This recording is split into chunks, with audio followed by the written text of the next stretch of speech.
Hello दोस्तों, आप सभी का स्वागत है हमारे यूट्यूब चैनल अनुज रघुवंशी ऑनलाइन स्टडी पॉइंट्स पर। दोस्तों आज हम बात करने वाले हैं 14 जनवरी 2023 की करंट अफेयर्स के बारे में।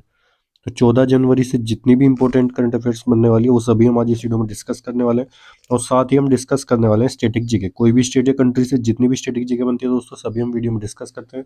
तो जिन दोस्तों ने हमारा चैनल अभी तक सब्सक्राइब नहीं किया वो चैनल को सब्सक्राइब कर लें और वीडियो को लाइक एंड शेयर करना ना भूलें और बेल आइकन को दबाना ना भूलें ताकि आपको नई वीडियो का नोटिफिकेशन सबसे पहले मिलता रहे। अगर आपको हमारी वीडियो का कंटेंट अच्छा लगता है तो हमारी वीडियो को ज़्यादा से ज़्यादा दोस्तों शेयर कीजिए। आप जितने भी स्टडी ग्रुप में जुड़े हैं सभी में दोस्तों वीडियो को शेयर कीजिए। और अगर आपको हमारी वीडियो का पीडीएफ चाहिए तो आप हमारी टेलीग्राम ग्रुप को ज्वाइन कर सकते हैं जिसका लिंक दोस्तों डिस्क्रिप्शन बॉक्स में दे दिया जाएगा। चलिए शुरू करते हैं। आज देख लेते हैं। आज न्यू है 14 जनवरी, ठीक है। 14 जनवरी, ठीक है। तो आज है दोस्तों 14 जनवरी, मकर संक्रांति। तो आप सभी को मकर संक्रांति की बहुत बहुत शुभकामनाएं। चलिए शुरू करते हैं दोस्तों। फर्स्ट न्यूज़ देख लेते हैं। हाल ही में प्रधानमंत्री मोदी ने किस राज्य में 26वें राष्ट्रीय युवा महोत्सव का उद्घाटन किया है? तो प्रधानमंत्री मोदी ने 26वें राष्ट्रीय युवा महोत्सव का उद्घाटन कहाँ किया है?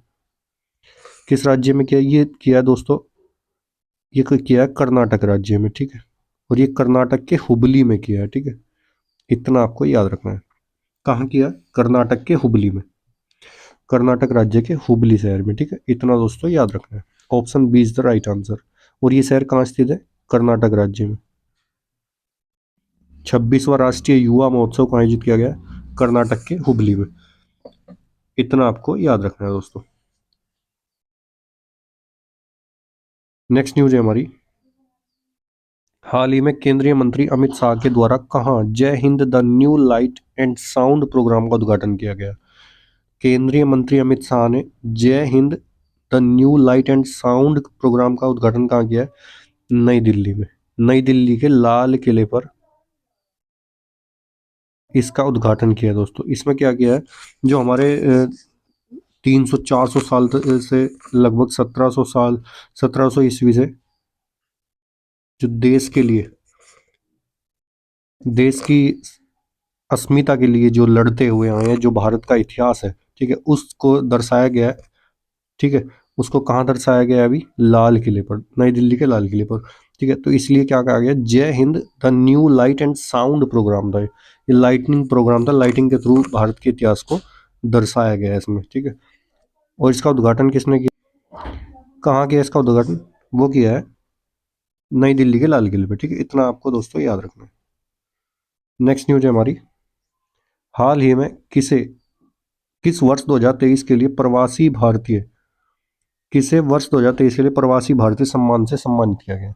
तो 2023 के लिए प्रवासी भारतीय सम्मान किसको दिया गया दोस्तों? ये दिया गया हमारा, किसको दिया गया? थिरू एस नदेशन को। Option A is the right answer. Thiru S Nadesan को 2023 के लिए प्रवासी भारतीय सम्मान से सम्मान किया गया। अब ये प्रवासी भारतीय सम्मान क्या है? प्रवासी दिवस मनाया जाता है, ठीक है दोस्तों। 2003 से भारत के अंदर प्रवासी दिवस मनाया जाता है। ये क्या है? ये जो भारत से बाहर जो लोग रह रहे हैं उनके स्पेशली अलग से कुछ मानव जाति के लिए, किसी भी लिए जो स्पेशल काम होता है, ठीक है, उसके लिए प्रवासी भारतीय सम्मान दिया जाता है, ठीक है। तो ये प्रवासी भारतीय दिवस कब से मनाया जाता है? 2003 से। इसमें क्या है दोस्तों, जो भारत से बाहर रह रहे हैं, भारत के प्रवासी हैं, ठीक है, उनके विशेष योगदान के लिए ये सम्मान दिया जाता है हर साल। और प्रवासी भारतीय दिवस कब मनाया जाता है? 9 जनवरी को। और ये मनाया जाता है महात्मा गांधी के लिए। महात्मा गांधी 9 जनवरी को, 9 जनवरी को महात्मा गांधी कहाँ से आए थे? दक्षिण अफ्रीका से, साउथ अफ्रीका से कहाँ आए थे? भारत वापस आए थे, ठीक है। इसीलिए क्या मनाया जाता है? प्रवासी भारतीय दिवस। और ये सम्मान किसको दिया गया? थिरू एस नदेशन को। इतना आपको दोस्तों याद रखना। Option A is the right answer. आप देख लेते हैं नेक्स्ट, इसमें कुछ ऑप्शन देख लेते हैं। अदर पुणेवाला, अदार पुणेवाला को क्या दिया गया था दोस्तों? अभी अदार पुणेवाला को एक सम्मान दिया गया था, पतंग राव कदम। पतंग राव कदम पुरस्कार किसको दिया गया? अदार पुणेवाला को, डीवाई चंद्रचूड़ को। जस्टिस डीवाई चंद्रचूड़ को दिया है अवार्ड फॉर ग्लोबल लीडरशिप का सम्मान इनको दिया गया है। स्वस्ति सिंह, ये साइकिलिंग से संबंधित है, इनको 30वां एकलव्य पुरस्कार दिया गया, ठीक है। सुदीप सेन, जबकि सुदीप सेन को और शोभना कुमार, इनको इकट्ठा दोनों को एक साथ दिया गया था रविंद्रनाथ टैगोर साहित्य पुरस्कार, सुदीप सेन को और शोभना कुमार को, ठीक है। इतना दोस्तों आपको इस न्यूज से याद रखना है। नेक्स्ट न्यूज है हमारी। हाल ही में किस राज्य की कोटा जनजाति ने अयनूर अमनूर त्योहार मनाया है? तो अयनूर अमनूर त्योहार किस राज्य की कोटा जनजाति ने मनाया? ये मनाया तमिलनाडु की कोटा जनजाति। ये भी दोस्तों आपको याद रखना कि कोटा जनजाति किस राज्य से संबंधित है। ये है हमारी तमिलनाडु से, ठीक है। तमिलनाडु की बात है, सीएम कौन है? M.K. स्टालिन और RN रवि यहाँ के दोस्तों गवर्नर है, ठीक है। और यहाँ की कैपिटल क्या है? कैपिटल है यहाँ की बेंगलुरु। और यहाँ पर और कुछ त्योहार माने जाते हैं, वो भी देख लेते हैं। जल्लीकट्टू महोत्सव मनाया जाता है, पोंगल त्योहार है, आदिपुरम महोत्सव है, टीपुसम त्योहार है। ये सब कहाँ मनाए जाते हैं? ये मनाए जाते हैं तमिलनाडु राज्य में, ठीक है। इतना दोस्तों आपको याद रखना है। अभी तमिलनाडु राज्य सरकार ने लुप्त प्राय प्रजाति नीलगिरी तहर के संरक्षण के लिए परियोजना शुरू की थी, ठीक है। और खाद्य सुरक्षा सूचकांक में तमिलनाडु शीर्ष स्थान पर है। इतना आपको दोस्तों याद रखना है। मछली के उत्पादन में भी तमिलनाडु शीर्ष पर है, ठीक है। और महिलाओं को रोजगार देने के मामले में तमिलनाडु का जो चेन्नई शहर है वो शीर्ष स्थान पर था, ठीक है। इतना आपको तमिलनाडु से याद रखना है। हाथी दत्तक ग्रहण योजना किसकी है? तमिलनाडु की है। फ्रेंड्स ऑफ लाइब्रेरी योजना ये भी तमिलनाडु की है, ठीक है। सत्यमंगलम टाइगर रिजर्व है। इतना दोस्तों आपको तमिलनाडु से याद रखना है। नेक्स्ट न्यूज है हमारी, हाल ही में पंजाबी भाषा को किस देश की सरकार ने अपने पब्लिक स्कूलों में शामिल करने का फैसला किया है? तो पंजाबी भाषा को कौन सा देश अपनी स्कूली शिक्षा में शामिल कर रहा है? कौन कर रहा है दोस्तों? ये कर रहा है ऑस्ट्रेलिया, ठीक है। ऑस्ट्रेलिया पंजाबी भाषा को अपनी स्कूली शिक्षा में अनिवार्य करने की ओर फैसला लिया है, ठीक है। तो ऑस्ट्रेलिया की बात है, ये ऑस्ट्रेलिया की कैपिटल क्या है? कैनबरा। और मुद्रा यहाँ की क्या चलती है दोस्तों? डॉलर यहाँ की मुद्रा चलती है। और इसके प्राइम मिनिस्टर कौन है? Anthony Albanese. एंथनी एंथनी लिख देता हूं दोस्तों, एंथनी एंथनी अरे एंथनी एल्बनीज, ठीक है दोस्तों। इतना आपको याद रखना है। और ऑस्ट्रेलिया के साथ अभी एक युद्धाभ्यास हुआ था मालाबार के नाम से, जो संयुक्त युद्धाभ्यास था भारत, ऑस्ट्रेलिया, जापान और अमेरिका का। और ये कहाँ आयोजित हुआ था? जापान में इसको आयोजित किया गया था, ठीक है। इतना दोस्तों आपको याद रखना है। अभी फ्री ट्रेड एग्रीमेंट किन दोस्तों के बीच हुआ है? किन देशों के बीच हुआ है? ये ऑस्ट्रेलिया और भारत के बीच हुआ है फ्री ट्रेड एग्रीमेंट। इतना भी दोस्तों याद रखना है। हाल ही में किसे मेटा ने भारत में वैश्विक व्यापार के प्रमुख के रूप में नियुक्त किया है? तो मेटा एक ये पेरेंट्स कंपनी है किसकी? फेसबुक की, ठीक है। फेसबुक की पेरेंट्स कंपनी है मेटा। इसने भारत में भी वैश्विक व्यापार के रूप में किसे नियुक्त किया है दोस्तों? ये नियुक्त किया है अभी विकास पुरोहित को, ठीक है। इतना दोस्तों आपको याद रखना है। विकास पुरोहित को अभी इसने भारत में वैश्विक व्यापार के प्रमुख के रूप में नियुक्त किया है, ठीक है। इतना दोस्तों याद रखना है। अब देख लेते हैं मनप्रीत मोनिका सिंह को अमेरिका में प्रथम महिला सिख न्यायाधीश के रूप में नियुक्त किया गया था। सुरेंद्र चावला को क्या नियुक्त किया? पेटीएम पेमेंट बैंक के MD एंड CEO नियुक्त हुए।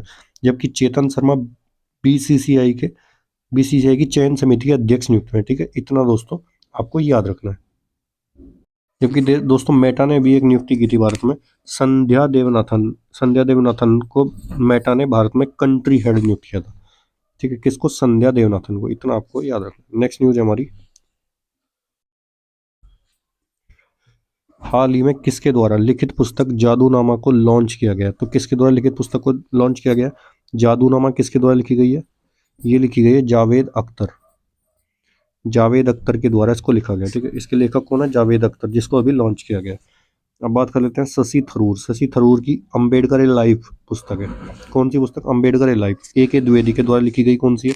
Human anatomy. जबकि काकी माधवराव के द्वारा कौन सी लिखी गई है? काकी माधवराव के द्वारा लिखी गई दोस्तों एक पुस्तक, ये है हमारी ब्रेकिंग बैरियर किसके द्वारा लिखी गई है? काकी माधवराव, ठीक है। नेक्स्ट न्यूज है, हाल ही में वर्ल्ड स्पाइस कांग्रेस का कौन सा संस्करण मुंबई में आयोजित किया जाएगा? तो वर्ल्ड स्पाइस कांग्रेस का कौन सा संस्करण है? ये है 14वां संस्करण, ठीक है। कौन सा है? 14वां संस्करण। नेक्स्ट न्यूज है हमारी, हाल ही में किस राज्य सरकार ने संघर्ष विशेष शिक्षा कार्यक्रम शुरू किया है? तो संघर्ष विशेष शिक्षा कार्यक्रम किसका है? ये है हमारी त्रिपुरा सरकार का, ठीक है। Option A is the right answer, Tripura का, ठीक है। त्रिपुरा के CM कौन है? माणिक शाह यहाँ के CM है। और यहाँ की गवर्नर कौन है, सत्यदेव नारायण आर्य, जबकि अगरतला यहाँ की राजधानी है। ठीक है। और त्रिपुरा ने क्या किया, त्रिपुरा सरकार ने भारत का पहला बायो विलेज डिजाइन किया। ठीक है। त्रिपुरा ने राज्य में बिजली वितरण नेटवर्क में सुधार के लिए किसके साथ समझौता किया था, एडीबी के साथ, एशियन डेवलपमेंट बैंक के साथ अभी समझौता किया था। ठीक है। चुनाव आयोग ने त्रिपुरा में मिशन 929 929 शुरू किया था। ठीक है। और त्रिपुरा के मुख्यमंत्री ने अभी अग अमर सरकार पोर्टल लॉन्च किया। ठीक है। नए मुख्य सचिव कौन नियुक्त है त्रिपुरा के, आलोक कुमार। इतना आपको त्रिपुरा से याद रखना है। अभी त्रिपुरा में कैर पूजा, जो सदियों से पुरानी परंपराओं में चलती आई है, कैर पूजा, इसको दोबारा शुरू किया गया। ठीक है। इतना दोस्तों त्रिपुरा से याद रखना है। नेक्स्ट न्यूज है, हाल ही में विश्व बैंक के द्वारा के अनुसार चालू वित्त वर्ष में भारत की आर्थिक वृद्धि दर कितने प्रतिशत रहने का अनुमान लगाया है। तो विश्व बैंक ने, ठीक है, कितनी, चालू वित्त वर्ष में भारत की आर्थिक वृद्धि दर कितनी रहने का अनुमान है, 6.9। Option D is the right answer. कितना दिया इसने अपना प्रोजेक्शन, 6.9। ठीक है। वर्ल्ड बैंक का ये प्रोजेक्शन है चालू वित्त वर्ष 2022-23 में कितना रहने का अनुमान है दोस्तों, 6.9। ठीक है। अब देख लेते हैं कुछ वर्ल्ड बैंक के बारे में देख लेते हैं। वर्ल्ड बैंक का फॉर्मेशन कब हुआ, 1944 में, जबकि इसका हेडक्वार्टर कहाँ है, Washington DC. Washington DC, America के वॉशिंगटन डीसी में इसका हेडक्वार्टर है। और इसके प्रेसिडेंट कौन है वर्तमान में, ये 14वें प्रेसिडेंट है, डेविड मलपास। और हमेशा वर्ल्ड बैंक के जो प्रेसिडेंट होते हैं वो अमेरिकन होते हैं, डेविड मलपास। ठीक है दोस्तों, इतना आपको याद रखना है। अभी कुछ प्रोजेक्शन देख लेते हैं। आईएमएफ ने प्रोजेक्शन दिया था, इंटरनेशनल मॉनेटरी फंड ने 6.8, चालू वित्त वर्ष में कितने रहने का अनुमान दिया था, 6.8 आईएमएफ का। ठीक है। इतना ये नोट कर लेना आप। एडीबी का प्रोजेक्शन आया था, वो कितना आया था, 7%। ठीक है। एडीबी का 7%, वर्ल्ड बैंक का 6.9, आईएमएफ का 6.8। ठीक है।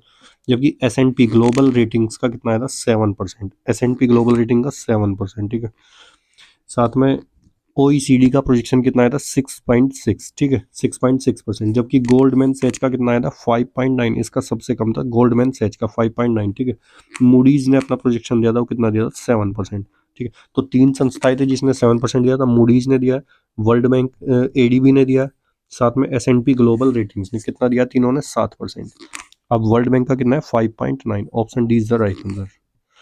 इतना आपको दोस्तों याद रखना है। नेक्स्ट न्यूज है हमारी, हाल ही में केंद्र सरकार की स्वदेश दर्शन 2.0 योजना के तहत चयनित स्थानों की सूची में कुमार कोमा और बेपोर स्थान किस राज्य में स्थित है। ये जो कुमार कोम और बेपोर स्थान है, इनको केंद्र सरकार की जो स्वदेश दर्शन 2.0 योजना है, स्वदेश दर्शन 2.0 योजना, इस योजना के तहत इनको क्या किया जाएगा, इनको डेवलप किया जाएगा। ठीक है। ये दोनों स्थान कौन से राज्य के, ये हैं हमारे केरल राज्य के। कौन से राज्य के हैं, केरल के। ठीक है। कुमारकोम और बेपोर कौन से राज्य के हैं, केरल के। केरल के सीएम कौन है, पिनराई विजयन, जबकि यहाँ के गवर्नर कौन है, आरिफ मोहम्मद खान। आरिफ मोहम्मद खान का नाम आते ही याद आता है वन स्कूल वन आईएएस योजना। कौन से राज्य की, केरल की। कलियट्टम महोत्सव है, कलियट्टम महोत्सव है, ओणम महोत्सव है, कलिपति रथ महोत्सव है, अटकल पोंगल त्योहार किसके हैं, केरल राज्य के। ठीक है। देश का पहला पूरी तरह से डिजिटल बैंकिंग राज्य कौन सा बना है, ये केरल बन गया। अभी मनरेगा श्रमिकों को पेंशन प्रदान करने के लिए केरल राज्य सरकार ने कल्याण बोर्ड का गठन किया। ठीक है। 1 लाख छात्रों को फुटबॉल प्रशिक्षण कौन देगा, ये भी केरल राज्य देगा। अभी केरल ट्रैक एशिया कप 2022 की मेजबानी कर रहा है। ठीक है। और अंडा दूध योजना किसकी है, केरल की है। और एचडीएफसी बैंक ने क्या किया है, कोझिकोड में, केरल के कोझिकोड में महिला संचालित शाखा खोली है। ठीक है। इतना आपको केरल से याद रखना है। नेक्स्ट न्यूज है हमारी, हाल ही में सुखोई लड़ाकू विमान उड़ाने वाली भारत की पहली महिला पायलट कौन बनी है। तो सुखोई क्या है, सुखोई क्या है, भारत का एक लड़ाकू विमान है। ठीक है। सुखोई लड़ाकू विमान को उड़ाने वाली पहली भारतीय महिला पायलट कौन बनी है दोस्तों, अवनी चतुर्वेदी। अवनी चतुर्वेदी भारतीय फाइटर पायलट है, महिला फाइटर पायलट है। ठीक है। और ये सुखोई लड़ाकू विमान उड़ाने वाली प्रथम महिला फाइटर पायलट बन गई है। ठीक है। सेकंड ऑप्शन देख लेते हैं, शिवांगी सिंह। इन्होंने नेवी की प्रथम महिला पायलट है, भारतीय नेवी की प्रथम महिला फाइटर पायलट है शिवांगी सिंह। जबकि सानिया मिर्जा को मैंने अभी आपको कुछ दिन पहले बताया था, प्रथम मुस्लिम महिला फाइटर पायलट बनी है। कौन, सानिया मिर्जा। इतना आपको दोस्तों याद रखना है। तो इसमें option A is the right answer, Avani Chaturvedi, जिन्होंने सुखोई लड़ाकू विमान उड़ाया। नेक्स्ट न्यूज है हमारी, हाल ही में किसने स्पेयर शीर्षक के नाम से अपना संस्मरण जारी किया है।